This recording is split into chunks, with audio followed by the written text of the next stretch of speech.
Your tomato plants looked perfect in May. Full leaves, strong stems, maybe even a few early flowers. And then June arrived, and something shifted. The leaves started curling at the edges. A few flowers dropped before they ever set fruit. The soil in the container felt dry again just hours after you watered. And no matter what you did, the plants just looked like they were barely holding on. Here's what most container gardeners don't realize. The problem didn't start when the leaves curled. It didn't start when the blossoms fell. The real mistake started weeks earlier, quietly, invisibly, and June is just when the plants finally ran out of ways to hide it. In this video, we're going to walk through the critical mistake that derails container tomato harvests every single June. We're talking about curling leaves and what they're actually telling you, blossom drop and the real cause behind it, cracked fruit, yellowing foliage, stalled growth, and weak roots, and one tiny adjustment that completely changes how your plants survive the summer. Stay with me through the end, because the final June mistake is the one most container gardeners never even notice until the harvest is already gone. Before we get into it, drop a comment right now and tell me, how are your tomatoes doing at this point in the season? Are they thriving, or are you already seeing signs of stress? Let me know where you're growing from too. I love seeing how different climates affect this. June is a turning point for tomatoes, not because of anything dramatic, not because of a pest or a disease, but because June is the month when everything the tomato plant needs, water, nutrients, warmth, light, all spike at the same time. And in a container, the plant has nowhere to go. In the ground, tomato roots can push outward. They can find moisture deeper in the soil. They can self-regulate, to a degree, when conditions get extreme. In a container, the roots hit a wall. The heat builds in the pot walls. The soil dries faster than you expect. And the plant is trying to flower, set fruit, and push through aggressive growth all at once, with a root system that has nowhere left to expand. That's why June feels like a cliff for container tomatoes. And that's why the mistake we're about to talk about does so much more damage in a container than it ever would in a garden bed. Here's the mistake most container gardeners make in June. Part 1. The warning signs. It usually starts with the leaves. You walk out to check your plants in the morning, and something looks slightly off. The leaves at the top of the plant are curling inward, kind of rolling in on themselves along the edges. Not wilted, not yellow, just curled. Most gardeners see that and think, too much sun, or maybe overwatering. They adjust the watering schedule slightly and move on. But here's the problem. That curl is your tomato plant sending a stress signal, and by the time the leaves are curling, the root zone has already been struggling for days. Then, a few days later, you notice the flowers. A cluster that was looking beautiful yesterday now has a handful of dropped blossoms on the soil surface. Little yellow flowers, just lying there. No fruit forming, no replacement buds pushing through. Blossom drop feels devastating when you see it. All those potential tomatoes, gone before they even started. And if you look closer at the fruit that did manage to set, you might see something else. Small tomatoes that aren't sizing up the way they should. Maybe some with dark, sunken spots on the bottom. Maybe a few with stress cracks forming even though they're barely the size of a golf ball. Meanwhile, the lower leaves are starting to pale. Not the bright, dark green they were in May. More of a washed-out, lighter color, like the plant is fading. One mistake many gardeners make at this point is throwing more fertilizer at the problem. The plant looks pale, so the assumption is it needs feeding. But applying a heavy dose of fertilizer to a stressed, heat-affected container plant in June can lock out nutrients even further and push the plant into deeper decline. This is where things get dangerous, because all of these symptoms, the curling, the blossom drop, the pale foliage, the cracked fruit, they all have a shared root cause, and it's not what most people think. Part 2. Why June changes everything. Let's talk about what's actually happening inside that container in June. When temperatures rise above 85 degrees Fahrenheit, which happens fast in most growing zones once June hits, the soil in a container heats up far more aggressively than garden soil does. A black plastic pot sitting in afternoon sun can reach root zone temperatures of 100 to 110 degrees or higher. Even lighter colored containers can get close. At those temperatures, the roots start to suffer. They become less efficient at pulling in water. They struggle to absorb key nutrients like calcium and magnesium. And even if you're watering consistently, the plant may not be able to use what you're giving it. Here's something that honestly fooled me for a long time.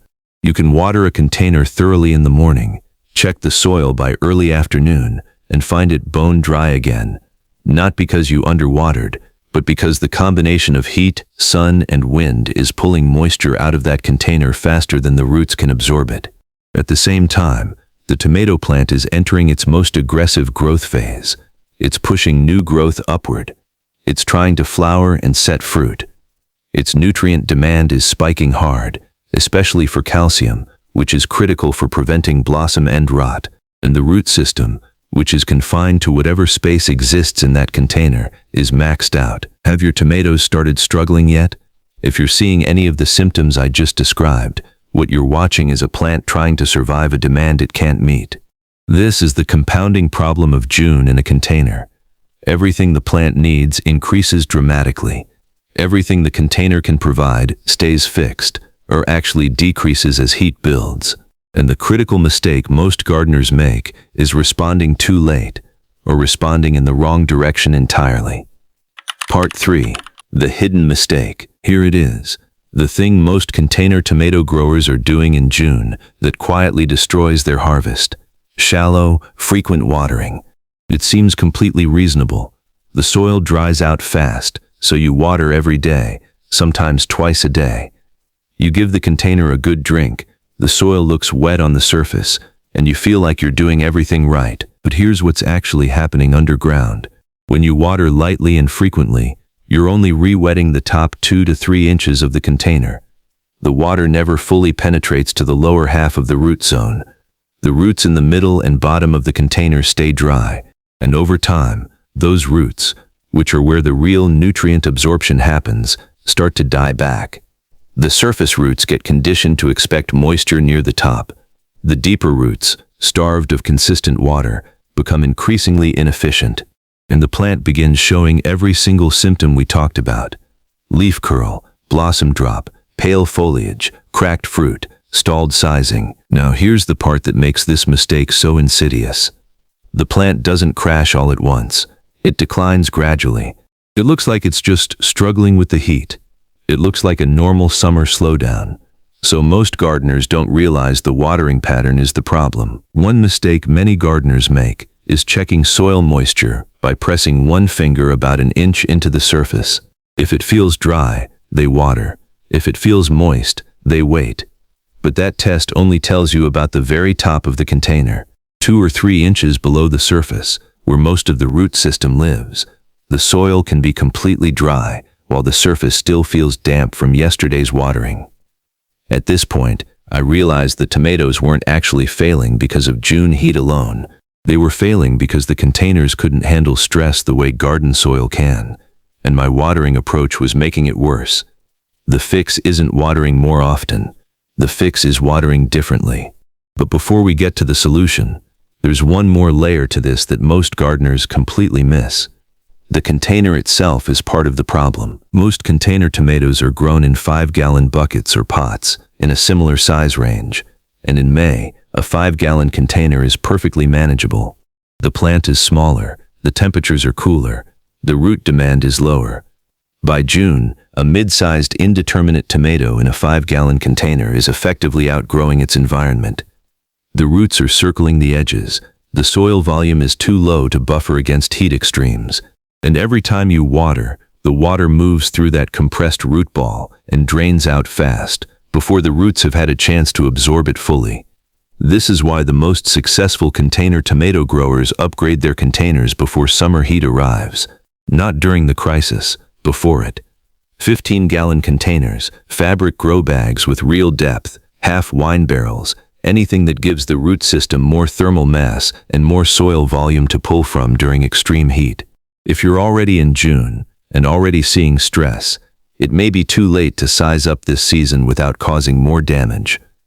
But understanding why container size matters will change how you approach next season entirely. Do your containers dry out fast in June? If you're watering every day and still seeing stress, container volume might be a bigger factor than your watering schedule alone. Part 4. The fix. Let's talk about what actually saves container tomatoes in June. The first and most important change is shifting to deep, infrequent watering. Instead of giving the container a little water every day, water thoroughly and less often. The goal is to saturate the entire root zone, all the way to the drainage holes, and then allow the top inch or two of soil to dry out before watering again. To do this right, water slowly. Let the water soak in rather than rushing over the surface and straight out the drainage holes. You can use a slow drip or pour in stages. A little water, wait 2 minutes, pour more, wait again, until you see consistent drainage from the bottom. When you water this way, you're training the roots to go deeper. You're re-wetting the entire root zone, and you're allowing the deeper soil to stay moist longer, which dramatically reduces heat stress on the root system.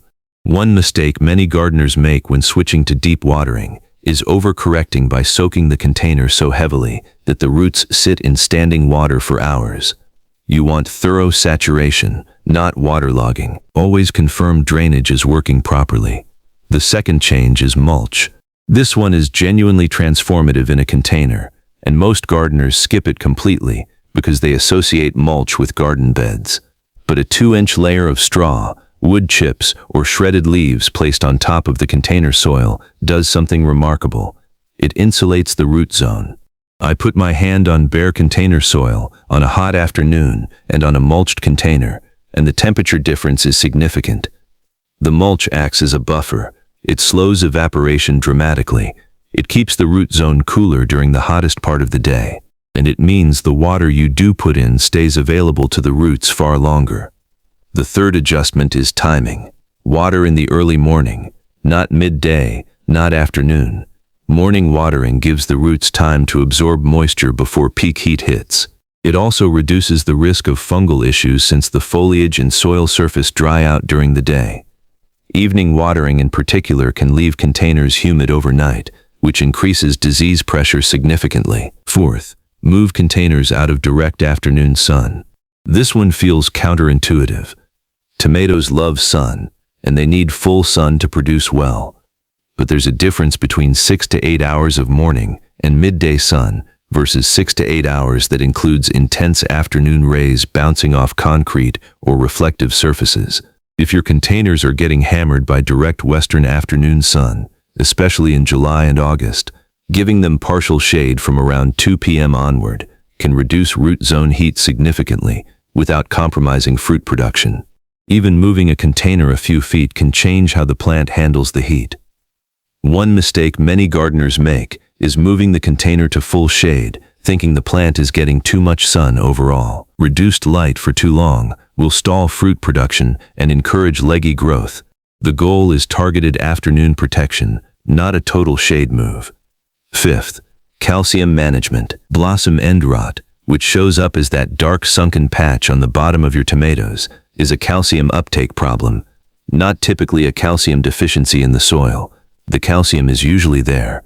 The issue is that the plant can't absorb it properly when the root zone is inconsistently moist. Consistent, deep watering directly addresses blossom end rot by keeping the moisture levels steady enough for proper calcium uptake. If you've been seeing blossom end rot before reaching for a calcium spray, fix the watering first. Most cases resolve once moisture stress is removed. For overall nutrition during June heat, back off heavy nitrogen applications. High nitrogen pushes lush leafy growth, which is the last thing a heat-stressed plant needs. Switch to a balanced or slightly potassium-forward fertilizer at half the recommended dose. Potassium supports flowering, fruit development, and stress tolerance. Exactly what your plants need right now. Part 5. Visual recovery.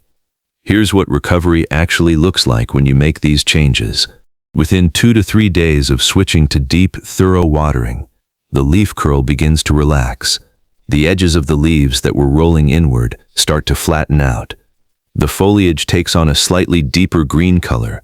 That washed-out paleness starts to fade. I remember checking plants about 4 days after making these adjustments and noticing something I hadn't seen in weeks. New flower buds, real ones, a cluster forming at a growing tip that had been stalled. That's a sign the plant is moving out of survival mode and back into production mode. By the end of the first week, the plants stand differently. The stems look more upright. The vines carry themselves with more weight. The leaves have that glossy surface back, that reflective sheen that healthy tomato foliage has in good light. Then the fruit that's already set starts to size up. Tomatoes that seemed stalled at golf ball size start swelling. The color on ones that are close to ripening deepens. You walk out one morning and you can just see that the plants look like they're working again. A few weeks later, when the harvests start arriving, there's something really satisfying about holding a tomato from a plant you watched struggle and watching it come back. Tomatoes with weight to them, clean skin, no cracking, no blossom end rot, just good, solid fruit from plants that could easily have declined into nothing. What's the biggest tomato problem you've faced this summer? Drop it in the comments. I want to know what's happening in your garden right now. Part 6. The mistake most gardeners never notice. We've covered the big ones: shallow watering, container heat buildup, nutrient lockout, blossom end rot. But there's one final June mistake that most container gardeners never catch, and it compounds everything else. Pruning stressed plants. When tomatoes look rough in June, a lot of gardeners reach for pruners. The plant looks cluttered. There are yellowing leaves, maybe some suckers pushing out that seem like wasted energy. So they start removing growth, sometimes aggressively. Here's the problem. A plant that's under heat and moisture stress has very limited energy reserves. Pruning is a wound to the plant. Every cut requires energy to heal.